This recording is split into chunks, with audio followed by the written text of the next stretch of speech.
aqui para gravar. Tá, ótimo. Também estou gravando o meu aqui agora. Vamos ver. Se não der certo um, a gente tem o outro, né? Então, vamos... Normalmente ele aparece, né? Começa a gravar. Ele está desativado aqui. Vou ter que... Tá. Então, Marinete, então vamos fazer o seguinte, né? Nós vamos desligar os microfones, né? Mas se você quiser fazer uma colocação, quiser fazer uma pergunta, qualquer coisa, né? Então você ativa o seu microfone. A Marinete está lá na direção, né?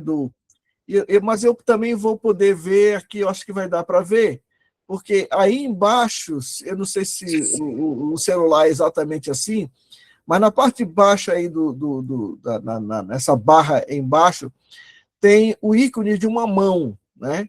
Quando você clica nele, por exemplo, eu vou clicar aqui no meu. Observe que apareceu aqui uma mãozinha aqui, não é? Significa que você está querendo falar. Aí a Marinete, não sei se ela pode fazer isso para todo mundo, né? Mas você mesmo pode ligar o seu microfone e fazer a sua intervenção. Muito bem, nós vamos começar, irmãos, lendo mais uma vez Efésios 2, 13 e 14, né? Que é o texto que nós sempre temos iniciado o nosso estudo, né? Então, Efésios 2, 13 e 14, eu vou pedir para Rosimar que ela leia o texto, ela liga o microfone dela e lê Efésios 2, 13 e 14 para nós. Mas agora, em Cristo Jesus, vós que antes estáveis longe, fostes aproximados pelo sangue de Cristo. Porque ele é a nossa paz, o qual de ambos fez um, e tendo derribado a parede da separação que estava no meio, a inimizade. Deu 15, Isso. não. Só Ok. Muito bem. Então, aquela expressão, Cristo derrubou a parede de separação, que estava no meio, né, a inimizade. Eu peço ao pastor Demerval que ore conosco, por favor, irmão.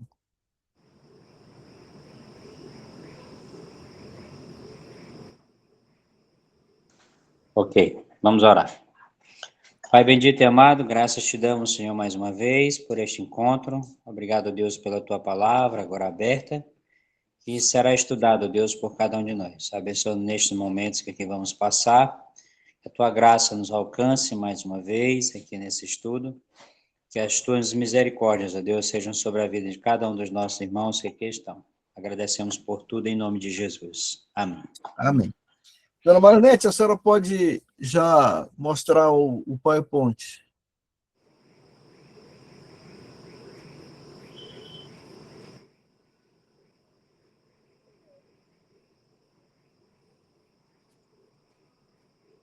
Vamos aguardar aí um pouquinho.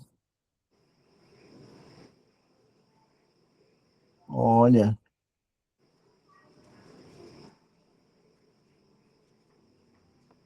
Tem como botar... Pastor, sim? Só uma pequena sugestão bem aqui para os irmãos. Os irmãos que estão assistindo aí que não tem muita familiaridade com o Google Meet, né? Igual eu também não tenho, mas eu vejo aqui algumas coisinhas e eu vou fazendo, né? Sim. Os irmãos podem clicar na apresentação e podem aumentar o tamanho da tela. No celular ela possibilita.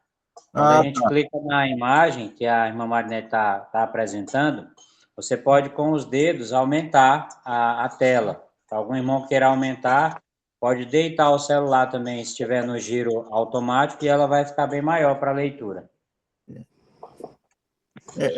Marinete, dá para colocar aí na apresentação da tela inteira aí? Da vez passada, você fez isso. Isso. Isso, aí, ótimo. E aí, mesmo clicando, você toca com o dedo, você tem como aumentar a tela, como se estivesse aumentando uma foto. Mas isso só no celular, não é? No celular, quem tiver com celular. Isso, tá ok. Ótimo, muito bem. Pois bem, irmãos, aí está o versículo, né? Que nós elegemos como o nosso moto desses estudos. Então, claramente, nós estamos sendo ensinados aqui pela palavra de Deus, né? Que entre judeus e gentios, hoje, na dispensação da graça, há paz. Porque Jesus morreu exatamente para fazer esta aproximação, né? Nós temos estudado aqui que a inimizade, não é? Ou seja, a separação que Deus mesmo determinou entre judeus e gentios, nós vamos ver isso quando isto aconteceu, né? E por que Deus fez isso, né? No estudo de hoje. Mas aqui é bom lembrar que nós estamos no tempo da graça e o Senhor Jesus, ele derribou a parede de separação que estava no meio, ou seja, o empecilho que fazia com que judeus e gentios estivessem em status separados, mas agora não. O livro de Romanos vai mostrar isso muito claramente. Próximo slide, meu bem. Então, rapidamente, isso aqui, no slide da semana passada estava, né? Então, olha aqui, até Gênesis 12, né? Ou seja, então de Gênesis capítulo 1 a Gênesis capítulo 12, até 12, né? Ou seja, os 11 primeiros capítulos de Gênesis, o Senhor tratou com toda a humanidade. A partir de Gênesis 12, a humanidade como um todo é deixada de lado e Deus passa a tratar com um indivíduo e sua descendência. Sabemos que é Abraão, que viria a compor a nação de Israel. Essa mudança no status das relações de Deus com a humanidade está claramente descrita ao longo das Escrituras. Há diversos textos em que este assunto é tratado, mas, obviamente, historicamente, o relato desta separação, aquilo que ocasionou a separação, nós encontramos nos primeiros 11 capítulos do livro de Gênesis, né? Você sabe que a palavra Gênesis significa o que mesmo? Quem pode ligar o seu microfone? Princípio, começo. Princípio, começo, né? Exatamente. Então, o livro de Gênesis é um livro muito importante para o estudante das Escrituras. Normalmente, quando uma pessoa se converte, a gente diz assim, ó, leia o Evangelho de João. O problema é que o Evangelho de João, ele é apenas uma, vamos dizer assim, e os demais evangelhos, claro, né? Uma etapa na revelação que Deus fez de si mesmo a partir do livro de Gênesis, né? Então, a gente pode ajudar uma pessoa a conhecer alguma coisa sobre a pessoa de Jesus no Evangelho de João, mas se nós não começarmos no começo da Bíblia e continuarmos na sua história, nós não vamos entender aquilo que os evangelhos dizem. Vou dar um exemplo. Quando João Batista apontou para Jesus e disse: "Eis o Cordeiro de Deus que tira o pecado do mundo", note que o texto de João, do Evangelho de João, não dá nenhuma explicação do que seria do que seria, ou de quem seria este Cordeiro de Deus que tira o pecado do mundo. Aponta para Jesus, é claro, mas por que ele é o Cordeiro? O que isso quer dizer? Ele não faz porque os seus ouvintes tinham conhecimento do que ele estava dizendo.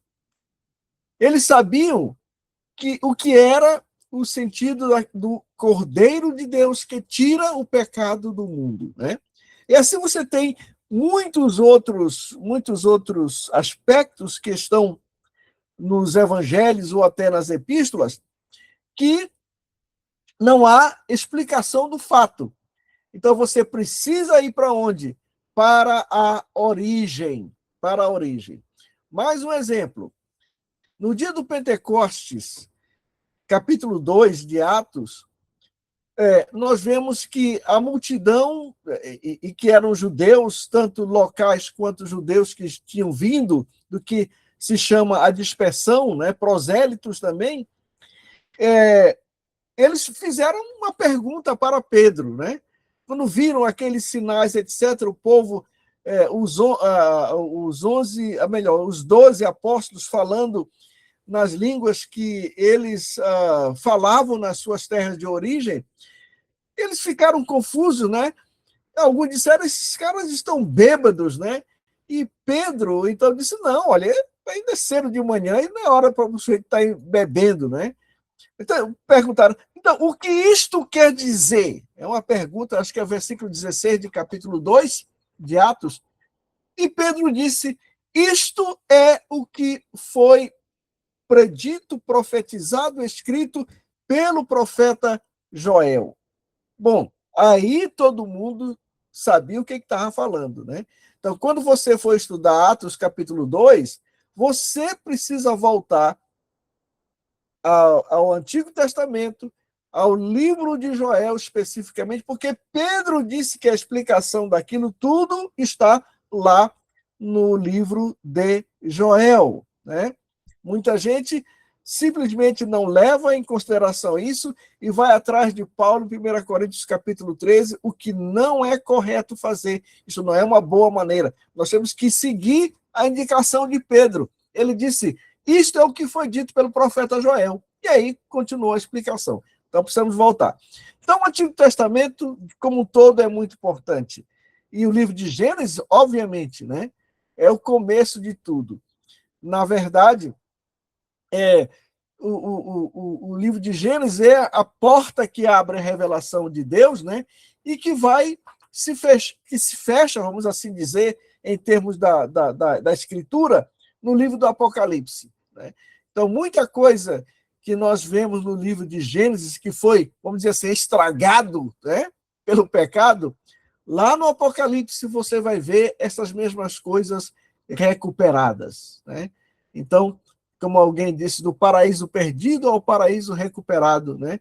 Então, a comparação desses dois livros. Mas, então, só para dizer que Gênesis capítulo 1 a 11 é de extrema importância para entender o que Paulo quer dizer quando ele fala da parede de separação. No slide aí, você tem, debaixo da figura com o título Toda a Humanidade, você tem a indicação, né, de 4 grandes eventos que ocorrem exatamente nesses 11 primeiros capítulos de Gênesis. E capítulo 12 a 50, a figura lá em cima, acima da figura, está escrito um homem, uma família, uma nação, né? Pois bem, então, nessa segundo gravura, lá embaixo tem Gênesis de 12 a 50, né?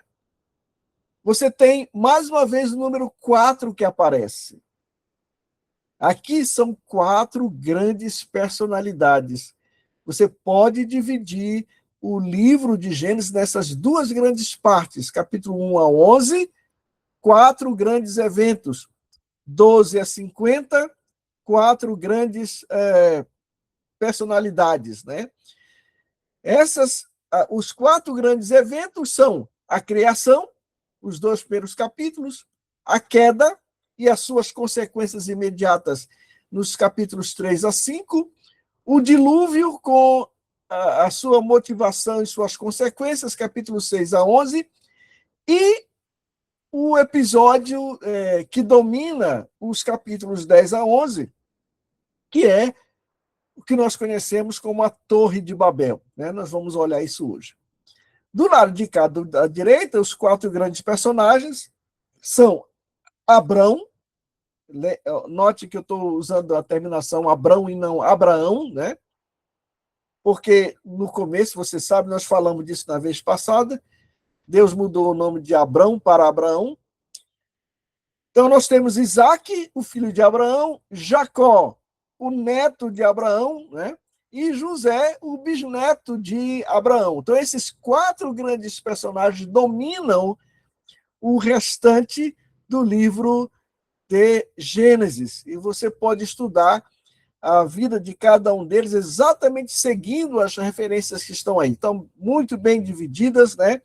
Então, é um estudo que vale a pena você fazer para conhecer esses 4 grandes nomes na história da nação de Israel, né? Normalmente, eles são referidos tanto nos evangelhos como nas epístolas, como os pais, né?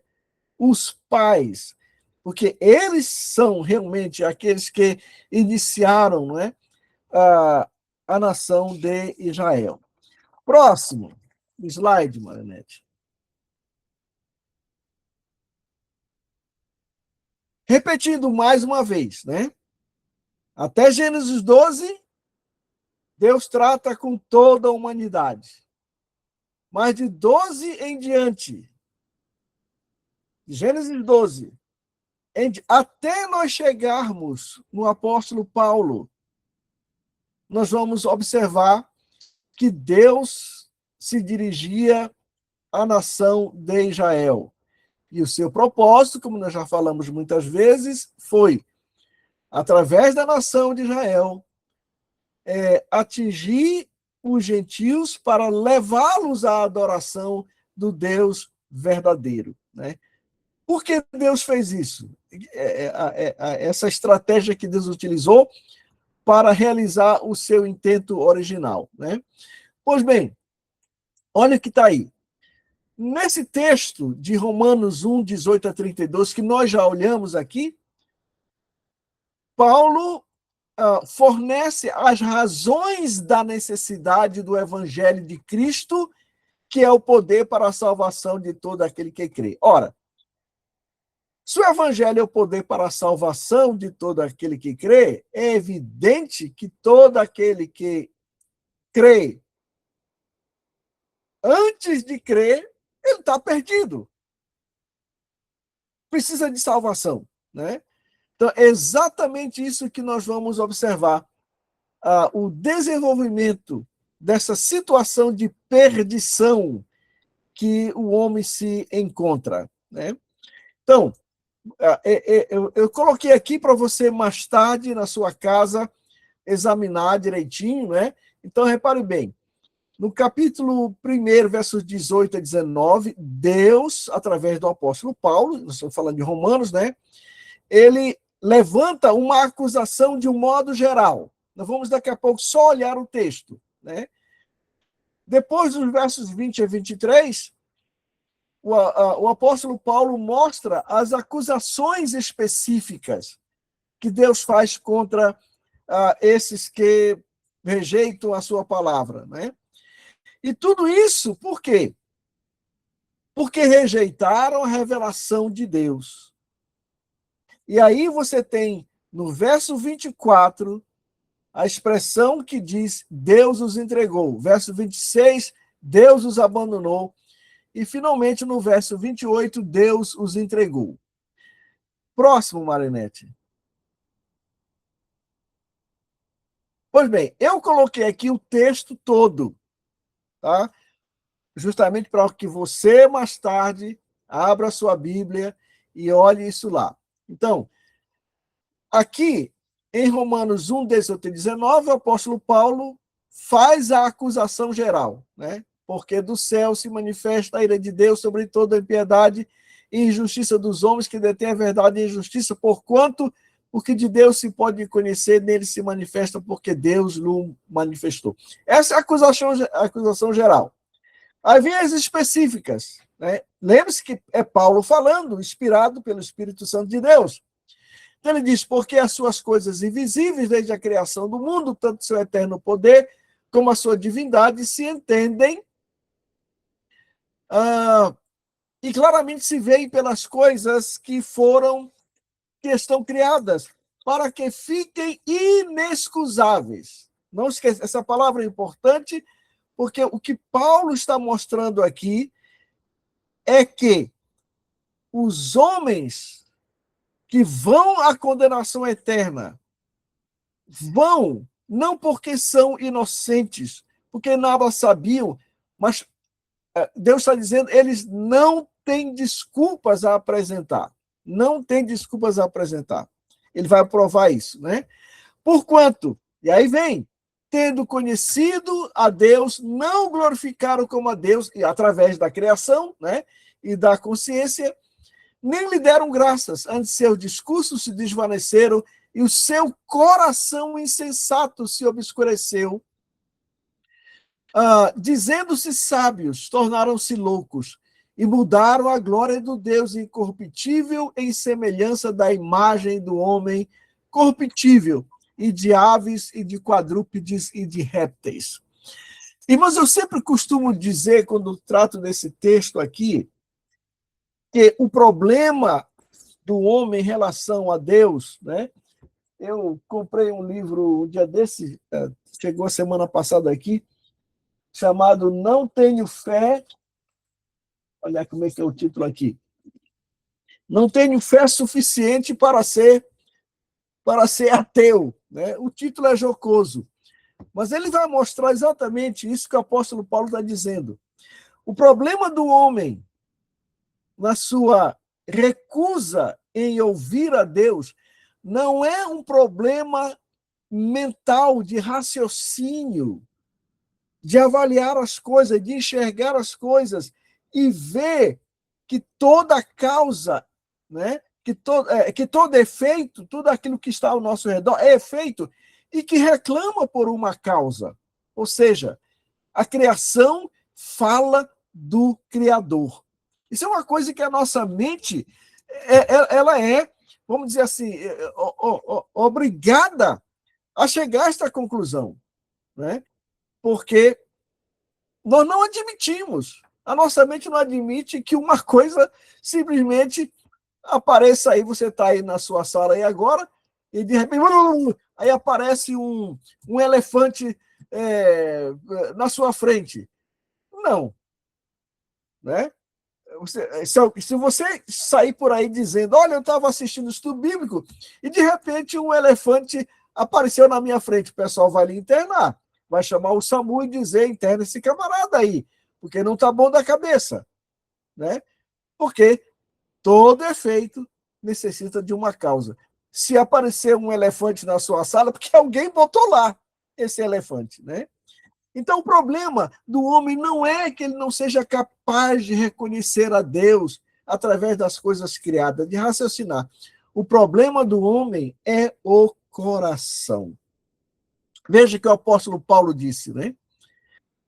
O verso 21 diz, porquanto tendo conhecido a Deus, conheceram a Deus através das coisas que foram criadas, né?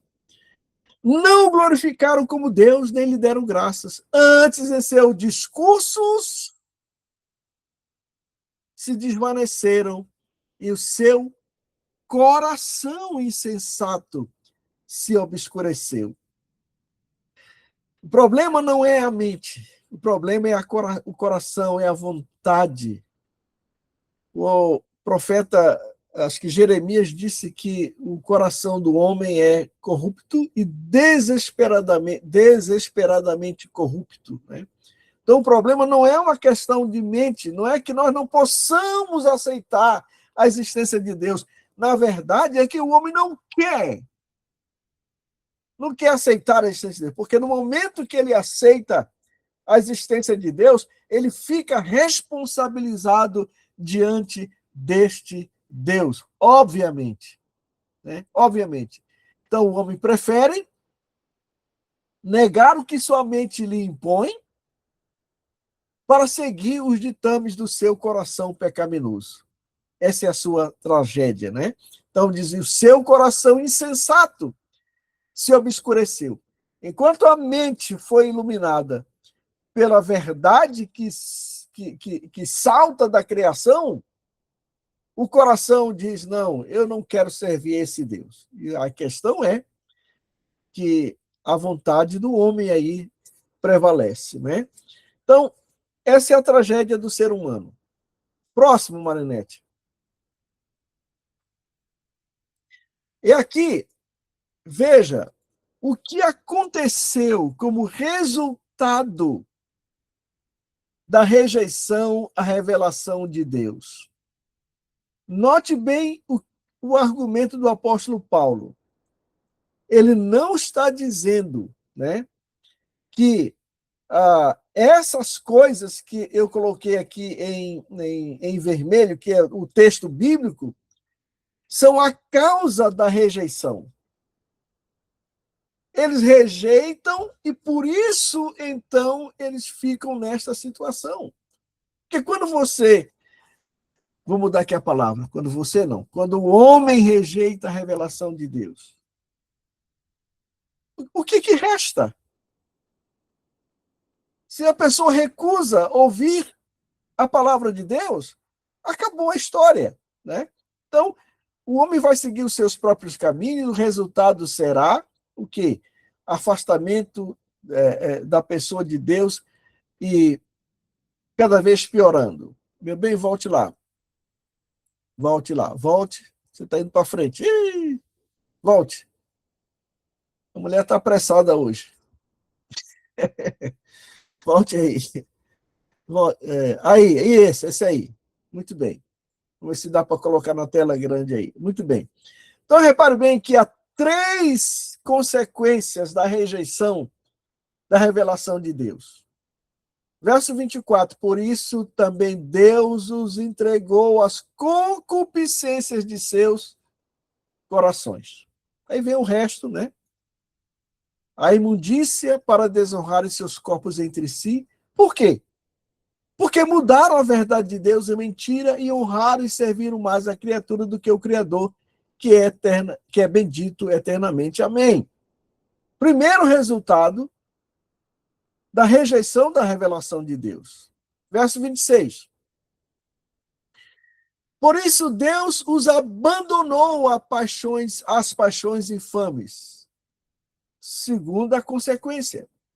Porque até as suas mulheres mudaram o uso natural no contrário à natureza, e semelhantemente também os homens, deixando o uso natural da mulher, se inflamaram em sua sensualidade, uns para com os outros, homens com homens, cometendo torpeza, recebendo em si mesmos a recompensa que convinha ao seu erro.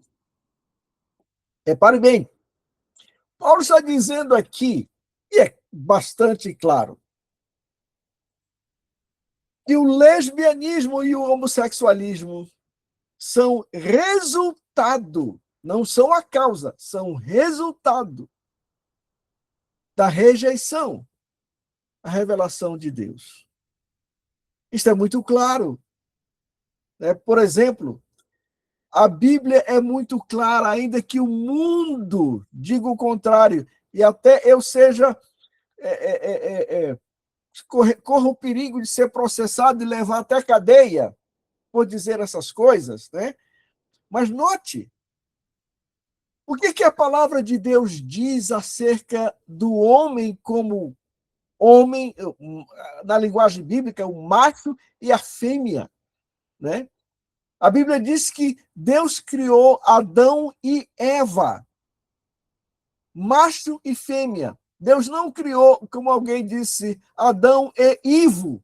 Deus criou Adão e Eva, macho e fêmea. E diz que o homem deixa a sua casa e se une à sua mulher. casamento, do ponto de vista bíblico, é uma única possibilidade. É o casamento entre entre pessoas, é a união sexual e emocional, etc., entre pessoas de sexos diferentes. Então, o casamento bíblico, ele é heterossexual. Não há lugar na Escritura para reconhecer qualquer outro tipo de casamento, qualquer outro tipo de constituição da família, a não ser quando o homem se junta a uma mulher, quando uma mulher se junta a um homem. E nós vemos hoje em dia, né, como esta verdade de Deus revelada no livro de Gênesis, capítulos 1 e 2, ela é negada. E quando ela é negada, o resultado é isso aqui. O resultado é isso aqui. Bom, obviamente não é só nos dias de hoje, nos dias de Paulo também, né, nos dias anteriores, né, a coisa foi assim. E, por fim, a terceira tragédia do ser humano, como consequência da rejeição da revelação de Deus, está no verso 28. E como eles não se importaram de ter conhecimento de Deus, mais uma vez, conhecimento tem a ver com a mente, não é isto? Não é o coração. O conhecimento está aqui. Agora, o que você vai fazer com esse conhecimento é o seu coração quem vai dizer. Então, assim, Deus os entregou a um sentimento perverso para fazerem coisas que não convêm.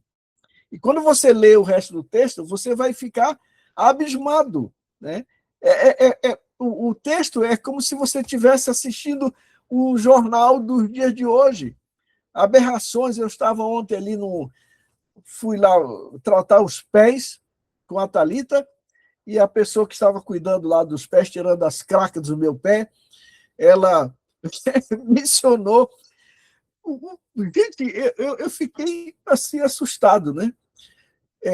Coisas terríveis, né? Crime terrível acontecido aí numa cidade, não sei, se eu sabia, eu disse, olha, não estou sabendo, né?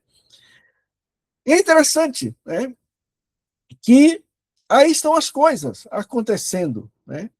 E tudo isso, irmãos, só tem uma causa: rejeição da revelação de Deus. É como se Deus dissesse assim: vocês não querem pôr em prática o que eu estou revelando? Pois então, ajam como vocês querem. E o resultado está aí, né? O coração do homem, como ele é enganoso, se não tiver a orientação da revelação de Deus, da palavra de Deus, é capaz de coisas terríveis, né? De coisas terríveis, né? Muito bem. Estou vendo aqui, tá, o irmão Agemiro e o Hector estão presentes aqui no nosso estudo hoje. Não sei se tem mais pessoas, né? Muito bem, vamos continuar. Dona Marinete, próximo. Isso aqui eu coloquei apenas para que você, lá na sua hora de estudo, verifique como é que chama? A família de Noé, né? Esses capítulos de Gênesis 10 e 11, que são conhecidos como a Tábua das Nações, no capítulo 10 são as nações de um modo geral, né? Descendente de Noé. E lá no capítulo 11, nós temos particularmente a descendência de Sem, né? Um dos filhos de Noé. Então, é importante que a gente conheça isso aí. Então, eu coloquei a gravura aí para você, mais tarde, chegar na genealogia lá de capítulo 10 e 11 e se divertir por uma boa meia hora com aquele refrão, né? Fulano de tal gerou fulano de tal, assim por diante, né? Tem gente que acha isso maçante, mas eu já assisti um estudo nessas genealogias aqui do livro de Gênesis, né? E olha, meus queridos, a gente fica abismado com a riqueza da palavra de Deus, porque nenhum versículo da Bíblia está fora do lugar. Não há nada que falte na Bíblia, não há nada em excesso. Acostumemo-nos a olhar para o que está na Bíblia como uma coisa que Deus quis dizer para nós ali, e nós precisamos atender. Vamos lá, dona Marinete, próximo. Tá, e aqui só mais uma informação também, que eu não vou ler, é só uma informação sobre aquela gravura do slide anterior. Né? Gênesis 10, também conhecido como a tabela das nações, descreve a geração dos filhos de Noé, Sem, Cão, Jafé e suas descendências após o dilúvio. Então, isso nos atinge, porque nós somos descendentes aí dessa turma. Né? Nossos escanchavós, né, estão presentes aí. Nosso DNA está bem aí. Próximo.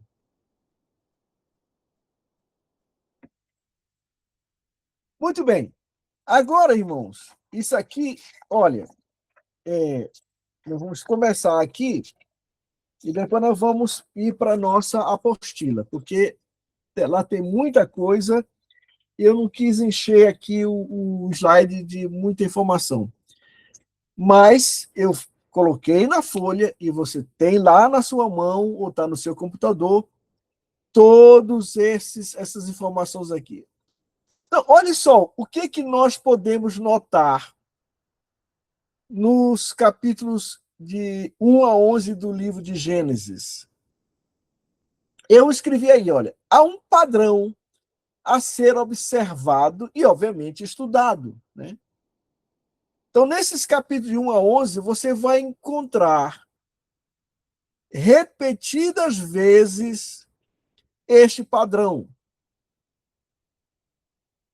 Deus começa dando privilégios ou bênçãos, o homem desobedece, Deus envia um juízo, manifesta a sua misericórdia e recomeça. É uma coisa, como eu disse, a ser observada e estudada. Né? E eu fiz o melhor que eu pude na apostila para colocar para você essas informações com as referências bíblicas. Né? Então, você vai notar nesses 11 capítulos, que nós vamos ressaltar daqui a pouco, esses 5 aspectos: bênção, desobediência, juízo, misericórdia, recomeço. Aí começa tudo de novo. Bênção, desobediência, juízo, misericórdia, recomeço, até nós chegarmos ao final de capítulo 11. Tá? Próximo, dona Marinete. Pois bem, aqui eu preparei essa tabela, né, mostrando exatamente, um resumo daquilo que está na apostila, tá? Na segunda apostila. Então, repare bem que nós temos 1, 2, 3, 4, 5, 6 colunas, né? A primeira aqui da minha esquerda é o evento, o próximo, as bênçãos ou privilégios, a desobediência, o juízo, a misericórdia e o recomeço.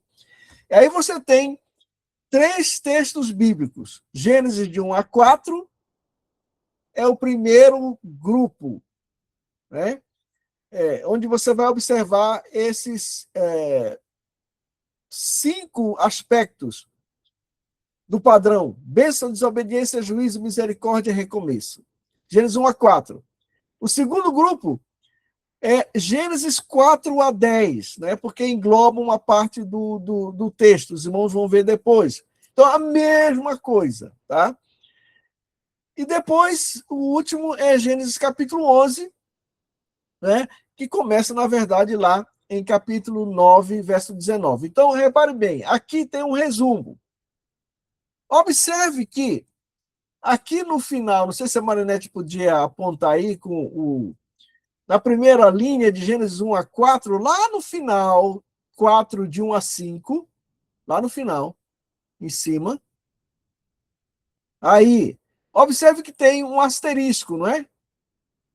Na segunda linha, também tem um asterisco. Notou aí?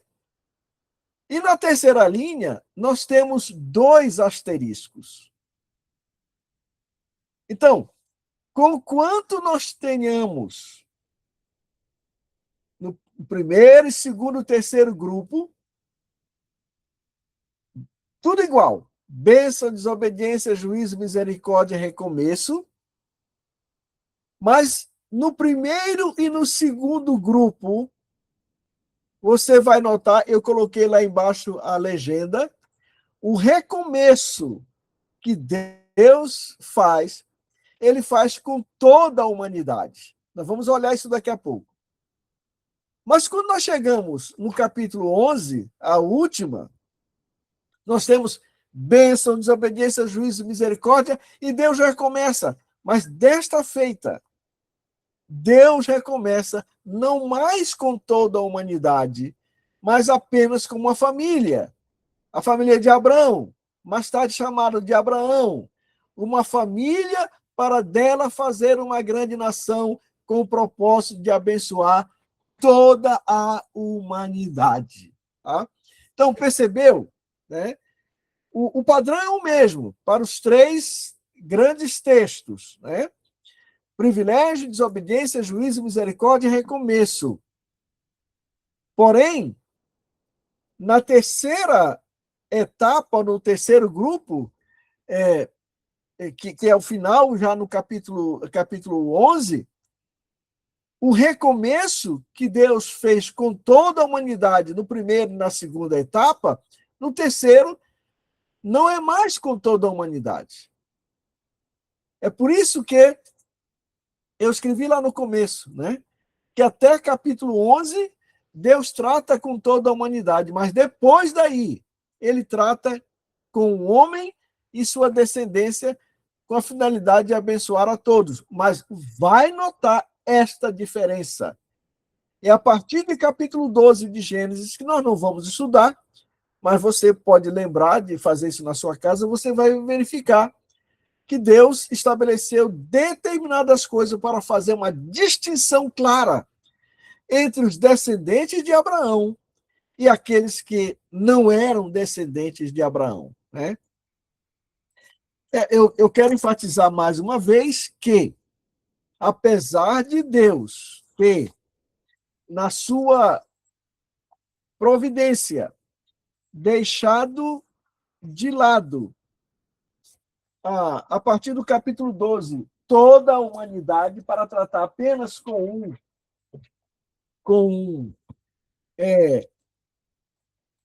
uma pessoa, uma família, volta a dizer, isso não quer dizer que Deus abandonou a humanidade. Pelo contrário, né? Abençoarei os que te abençoarem.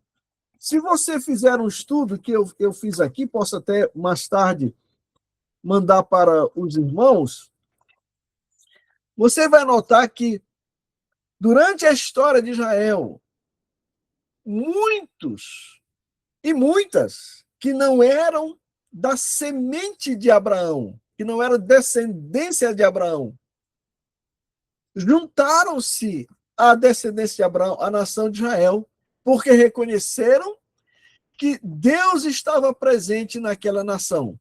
E eles foram abençoados, né? Rapidamente aqui. Se você...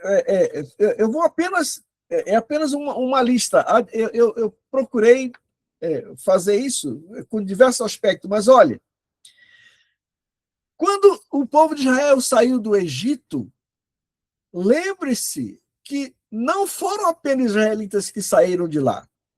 A Bíblia diz lá em Êxodo capítulo 12, verso 38, que um bocado de gente, de egípcios, resolveu abandonar o Egito e seguir junto com a nação de Israel em direção à terra de Canaã. Eram egípcios, não eram descendentes, mas eles observaram, né? os feitos, os milagres que foram realizados e a condenação de Deus sobre a nação e os deuses do Egito, e disseram, não, aqui não é o nosso lugar, nós vamos atrás do povo de Deus, que é os descendentes de Abraão, esses que estão sendo liderados por Moisés. Nós temos Batseba, né? A Bíblia diz que ela era filha de Eliã, de origem hitita, e era hitita por casamento com quem? Com Urias, que era hitita, né? Raabe, Calebe, Ruth, Obed-edom, Urias, né? Já falei, Itai, Naamã, a rainha de Sabá, Ebed-meleque e tantos outros personagens do Antigo Testamento. E no Novo Testamento também, você vai encontrar, quando Jesus aparece, né? Nós temos muitos gentios, chamados de piedosos, né? Que abençoavam a nação de Israel, inclusive construindo sinagogas. Né? Lembre-se, Jesus curou, por exemplo, ou melhor, ressuscitou a filha de Jairo, que era uma autoridade romana. Ele era um crente no Deus de Israel, abandonou os seus deuses de Roma e era um crente no Deus de Israel. E é impressionante como o testemunho que ele dá, né, da sua confiança no Messias de Israel. Um gentil, né, mostrando confiança no Messias de Israel. Tá bom? Então, próximo, dona Marinete. Aí. Então, agora, irmãos, nós vamos tirar a apresentação e eu vou mencionar aqui, né? E já são 8h27, daqui a pouco, mais uns 5 minutos, nós terminamos, né? Porque agora é com você. Você vai usar a sua apostila, né? Para abrir a sua Bíblia e verificar aqui.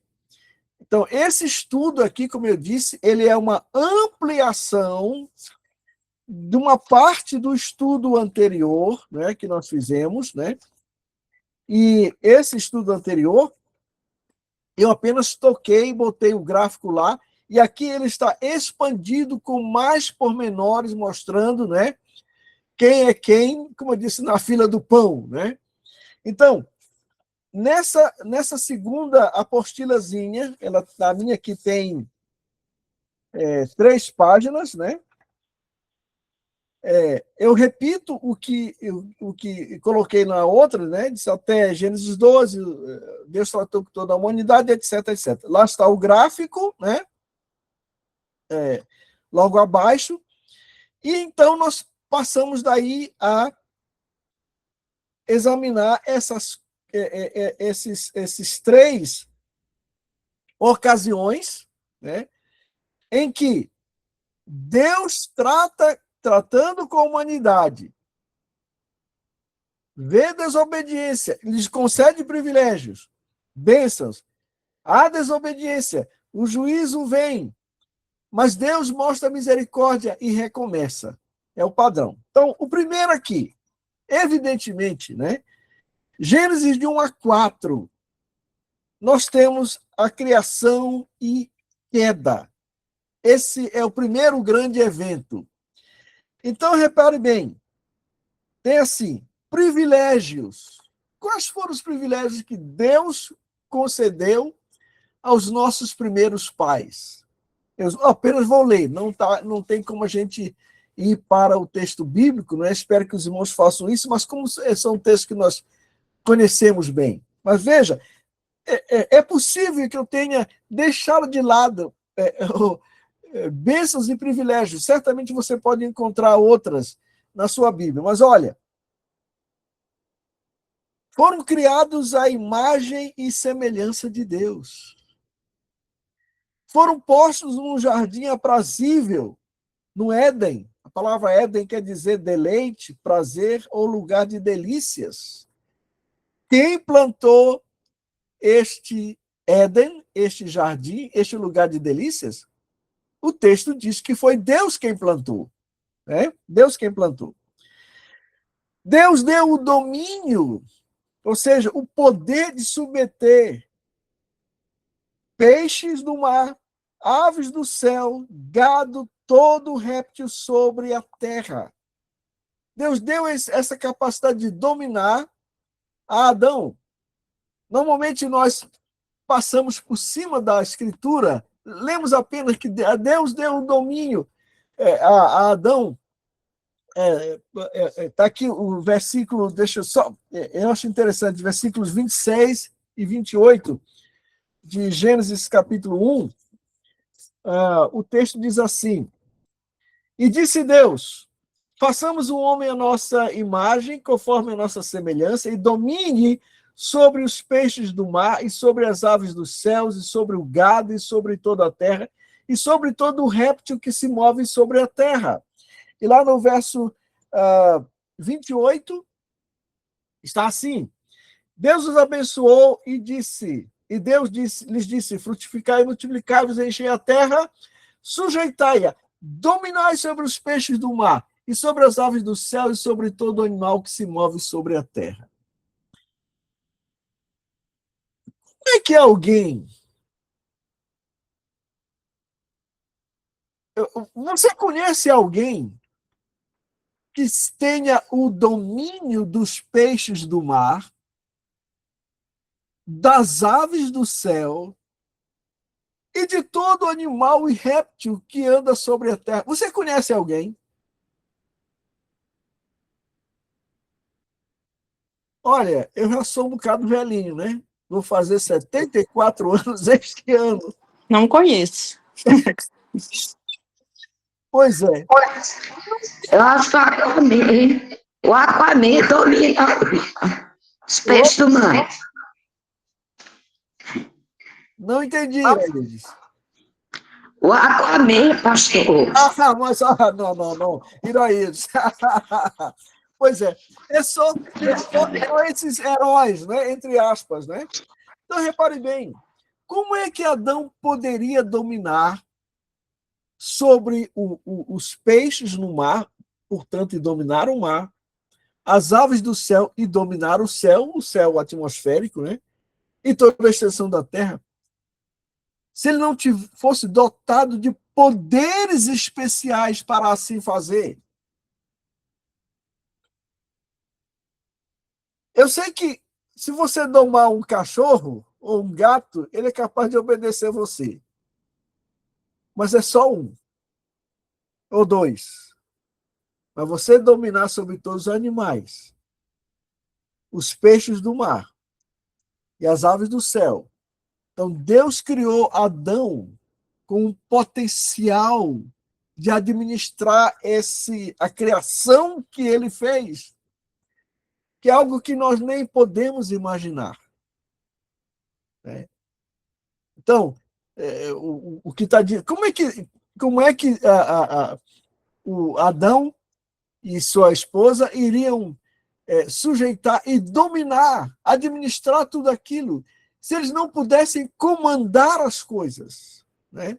Então, há muita coisa que a gente precisa estudar aí para verificar que Deus dotou Adão de poderes extraordinários para cuidar da criação, da imensa criação, da maravilhosa criação que Deus fizera. Então, esse é um outro estudo, né? Bom, obviamente, o pecado tirou tudo isso, né? Hoje, quando você sai à rua, aqui na rua, nessa rua aqui, onde a gente está, na casa, tem muito cachorro aí na rua. E a gente passa e eles ficam olhando assim para a gente, né? E eu fico pensando assim, se eu fosse Adão, né?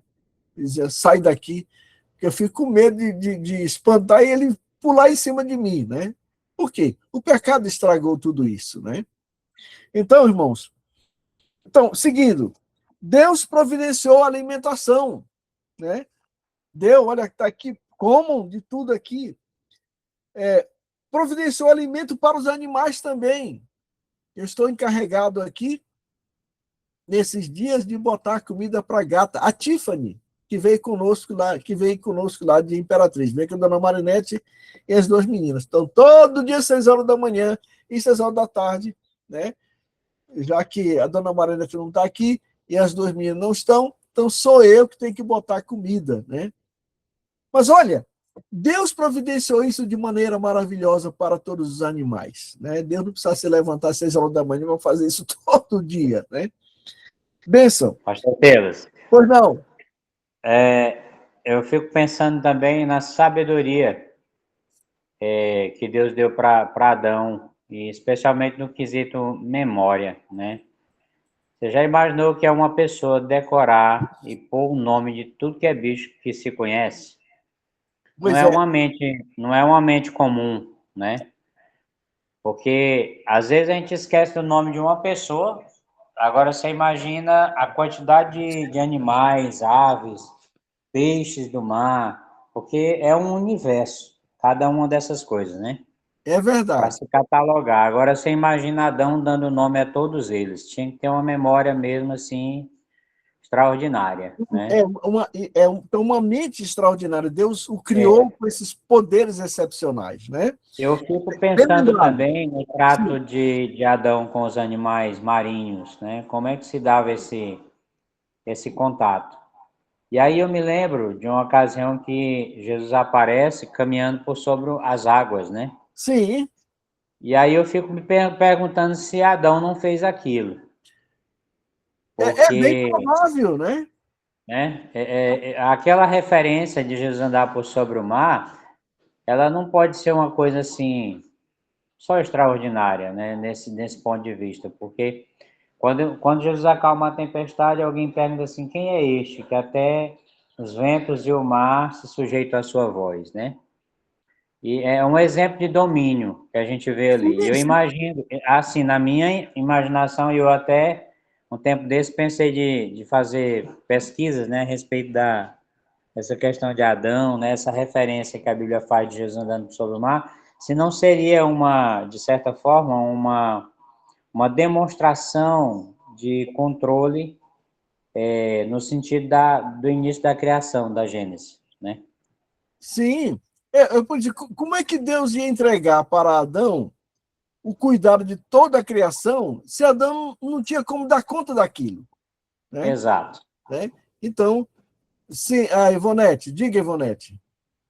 Como eu preciso sair, que minha netinha já me ligou, a Vovoete. Não, Ah, então, são três coisas muito rápidas. Quando você falou ah, em Gênesis e João, você sim. percebe que o livro começa da mesma forma.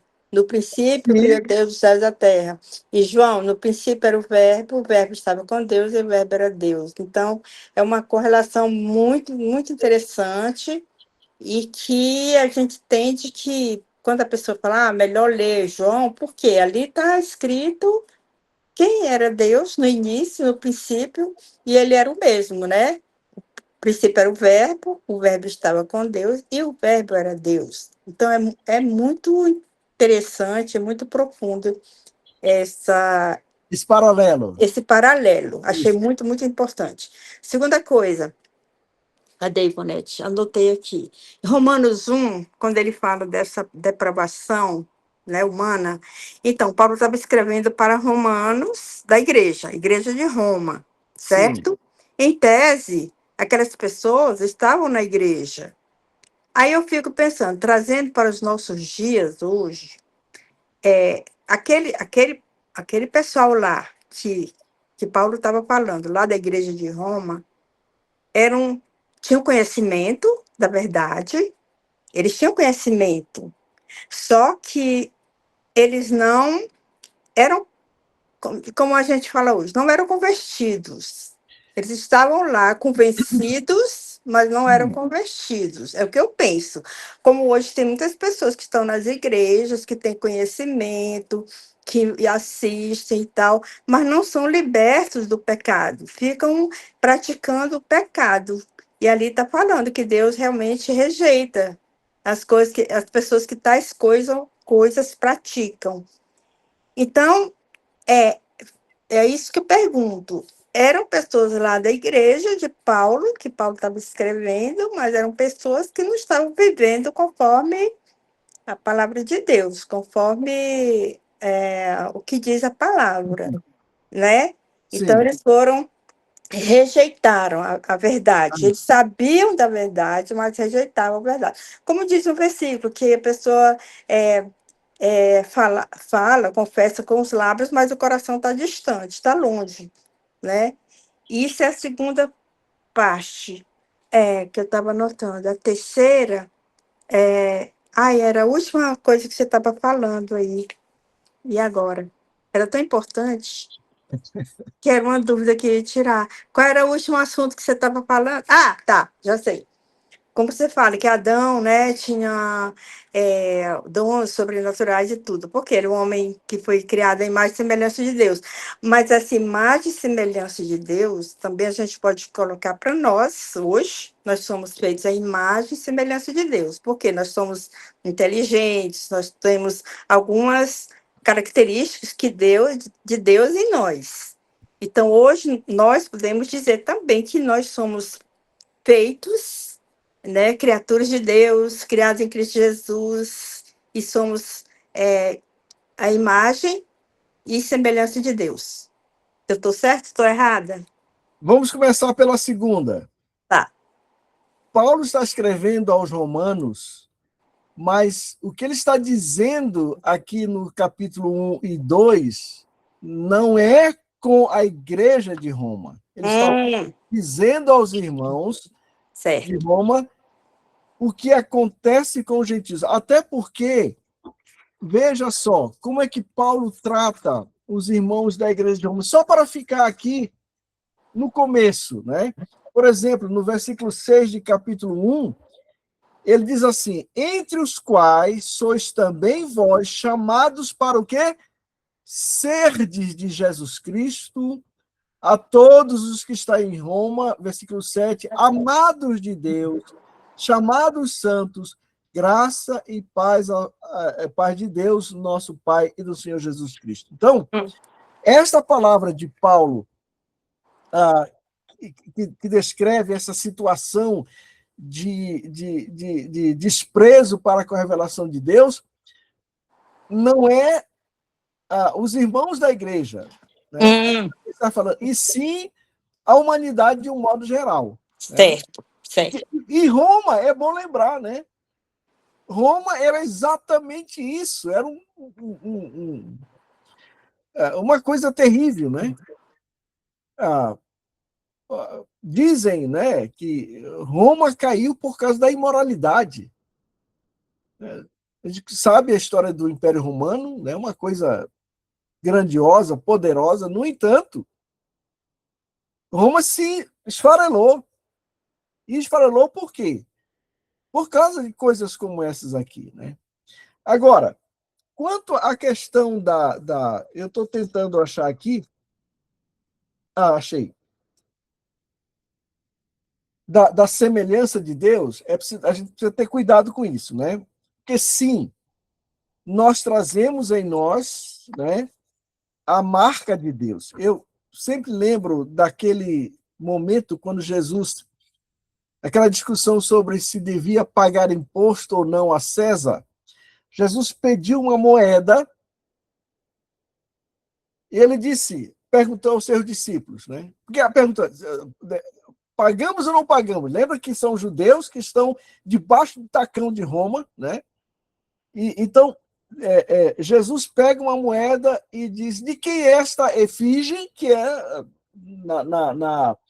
eu estou sem uma moeda aqui, né? Mas os irmãos sabem. Então, a moeda tem duas faces. Um lado tem uma efígie, né? Uma figura, e de outro lado tem uma inscrição mostrando o valor, etc. Então, Jesus pergunta: de quem é esta efígie? Então, na moeda de Roma, nos dias de Jesus, a figura era a figura do imperador. E do outro lado, era o ano do reinado do imperador, etc., você pode olhar na internet, procurar lá nas imagens, né, moedas de Roma do primeiro século, você vai encontrar isso. Então Jesus perguntou, de quem é esta efígie que está aqui gravada, né, nesta moeda? E essa inscrição de quem é? Qual foi a resposta? De César, daí a César o que é de César.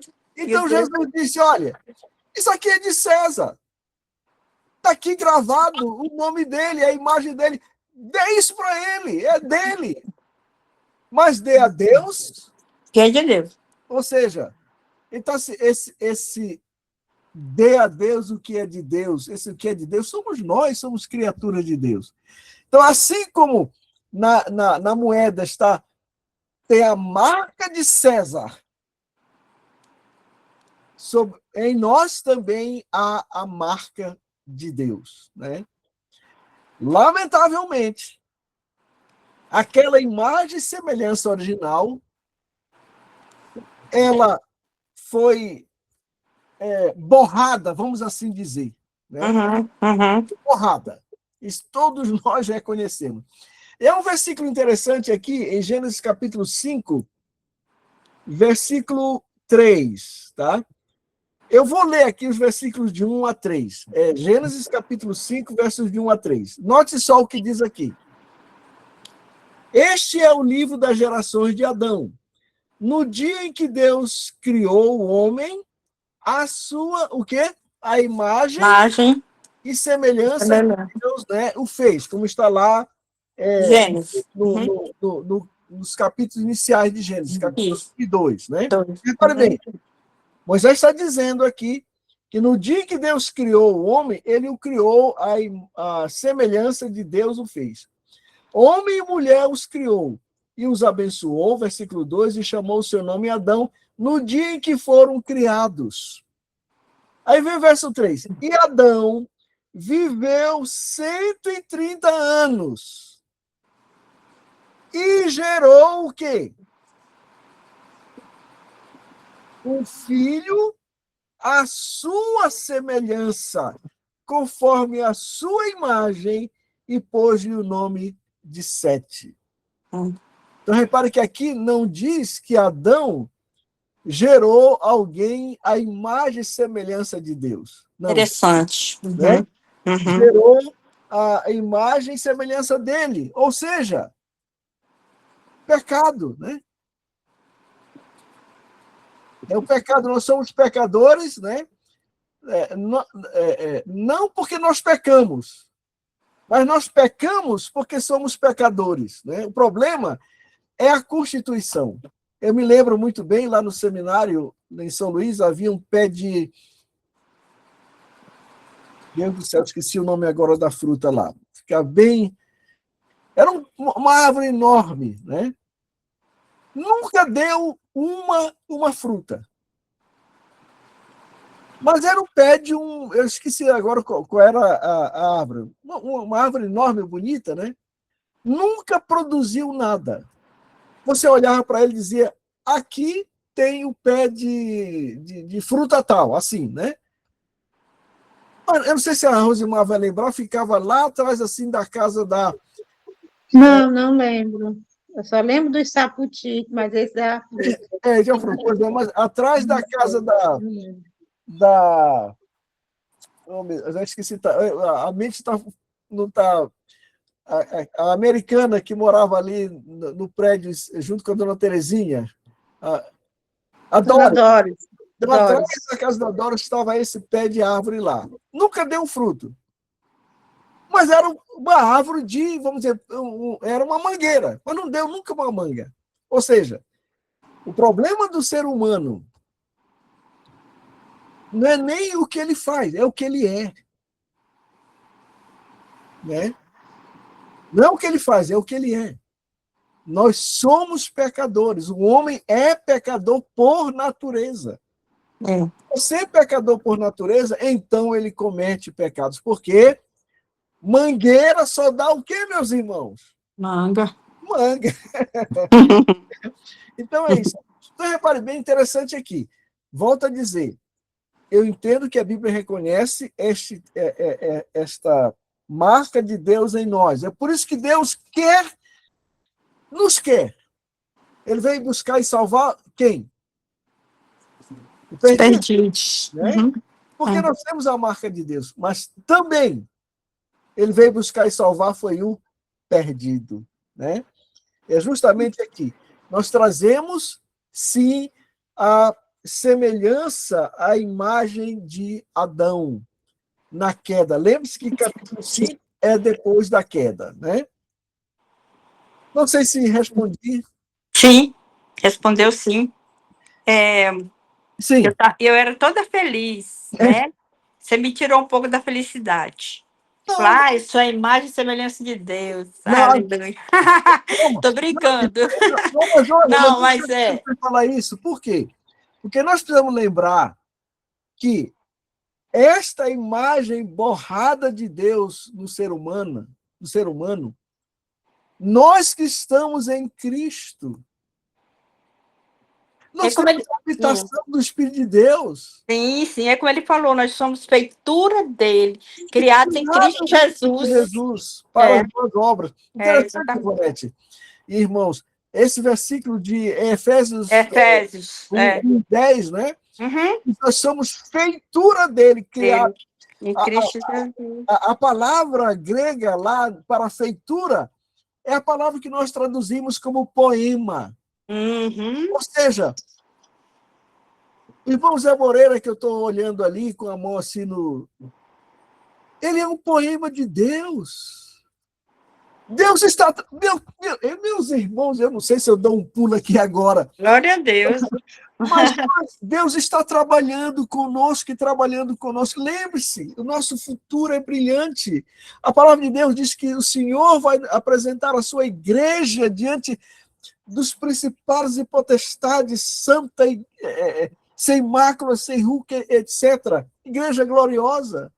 E Deus está trabalhando em nós e conosco e por nós, né? Se Deus é por nós, quem será contra nós? Então, é verdade, há muita coisa feia nesse mundo, né? E tem uns crentes que têm uma aparência assim, meio, né? Precisando de uma cirurgia plástica. Mas, do ponto de vista espiritual, irmãos, nós somos verdadeiros exemplares da beleza espiritual que Deus é capaz de operar na nossa vida. E tudo isso por causa de quem? Do cirurgião plástico espiritual maravilhoso que é o Senhor Jesus, né? Que transformou a nossa vida, né?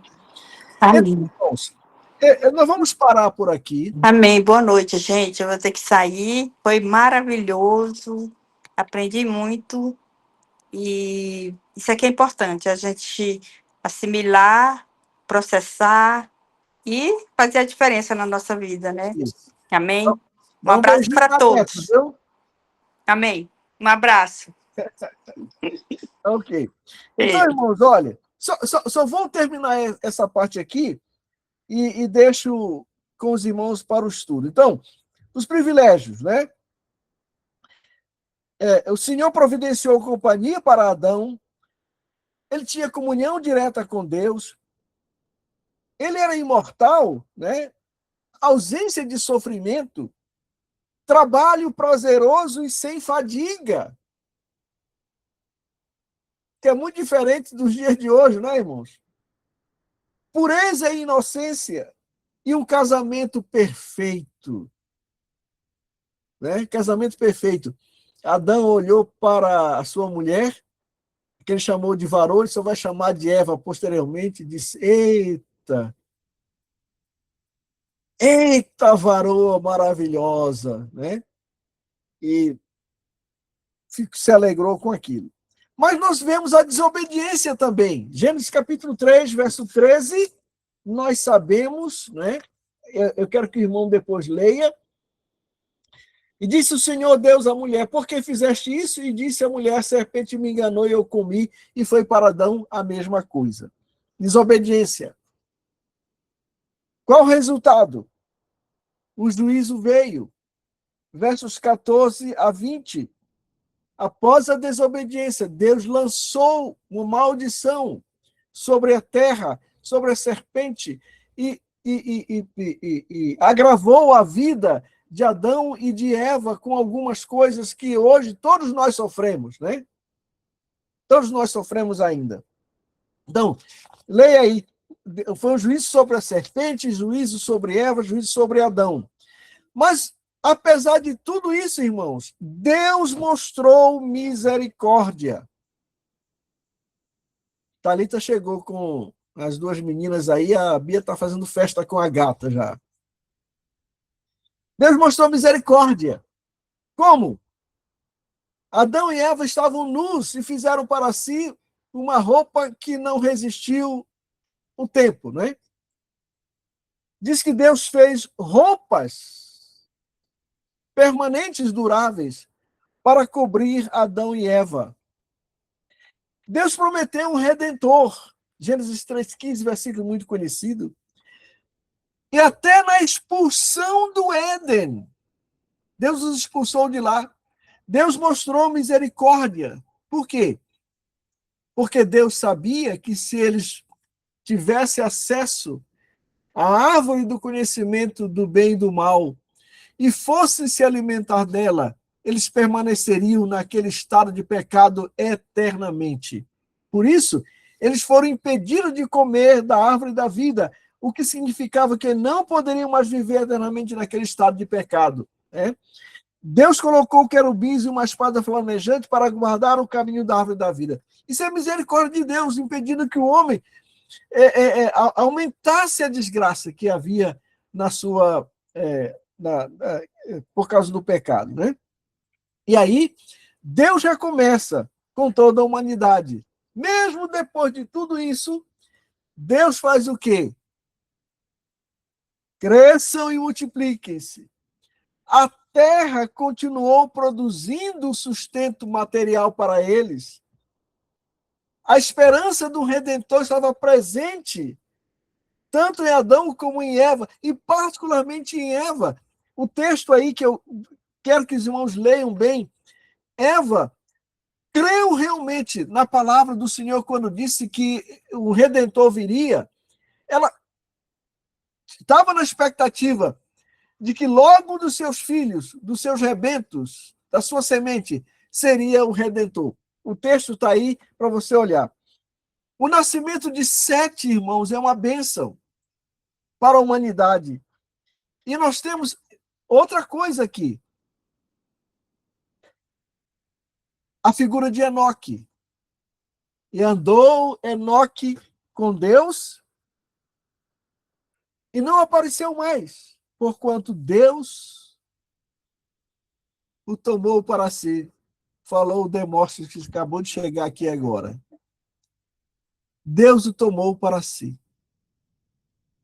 No meio desta situação, nós temos a ação de Deus. Tá? Pois bem, vamos parar por aqui. Eu acho que na próxima semana eu apenas vou falar rapidamente sobre o último grupo, tá? Que é quando Deus, ao invés de recomeçar com toda a humanidade, como faz no primeiro e no segundo, ele recomeça apenas com um homem, com a sua descendência, com os seus filhos, netos, bisnetos, e assim a formação da nação de Israel. Mesmo no meio, irmãos, de toda a revolta do homem contra Deus, Deus permanece, primeiro, mostrando a sua misericórdia, sempre recomeçando. Segundo, Deus continua no seu propósito de abençoar todas as famílias da terra. E ele vai fazê-lo agora, a partir do capítulo 12, através de Adão e sua descendência. Alguém disse que Deus é o Deus dos recomeços, e é verdade, né?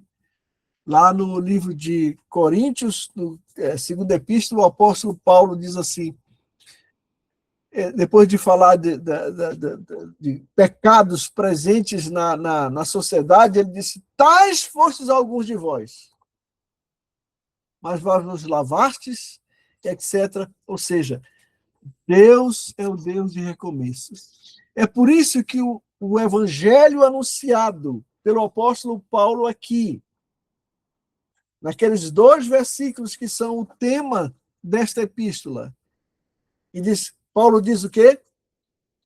Não me envergonhe do evangelho de Cristo, pois ele é o quê? É o poder de Deus para a salvação de todo aquele que crê. E aqui está. Mais uma vez, Deus agindo no meio do pecado, buscando o perdido, o pecador, e dizendo, aqui está Cristo Jesus, que morreu na cruz por nós. E para não fazendo uma coisa diferente, que eu nunca fiz antes, nos nossos estudos, vou pedir ao irmão Nonato que repita aquele versículo. De Efésios 1, 12, né, irmão? Para a gente encerrar com uma oração.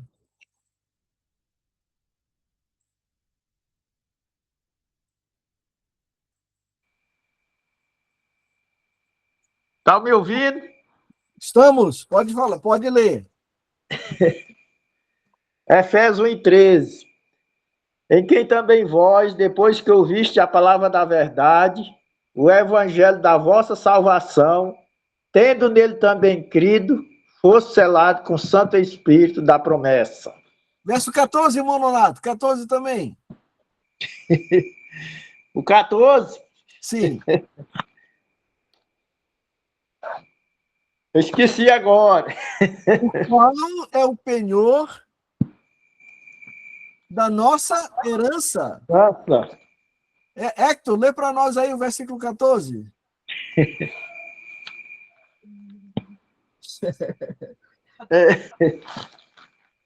Está aqui na Bíblia aqui. 14. O Hector está em Imperatriz, né? Os irmãos já conhecem. O qual é o penhor da nossa herança, para a redenção da possessão de Deus, para o louvor da sua glória. Está de bom tamanho, não está, irmãos? O que Deus tem feito por nós.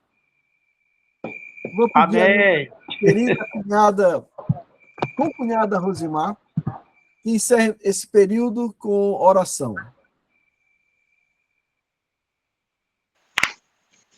Amado Pai Celestial, nós agradecemos, Senhor Deus, pelo grande privilégio que temos de estudar a Tua palavra, Senhor. Deus.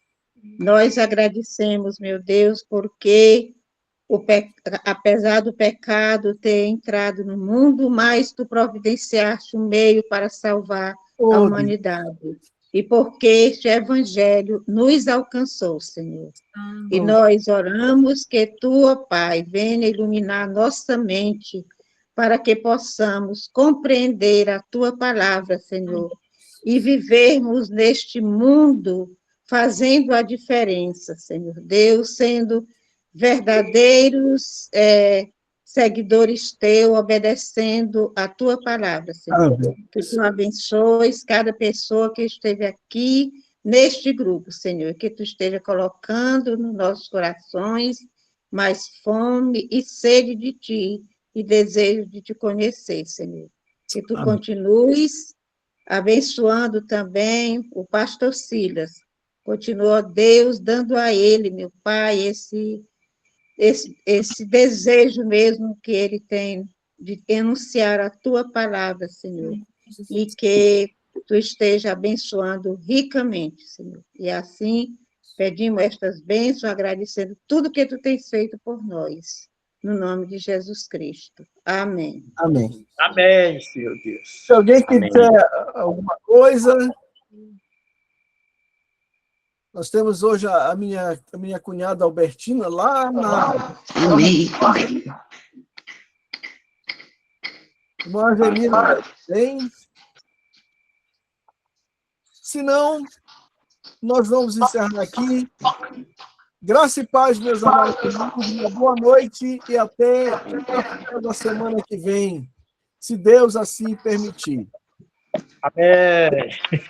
Amém.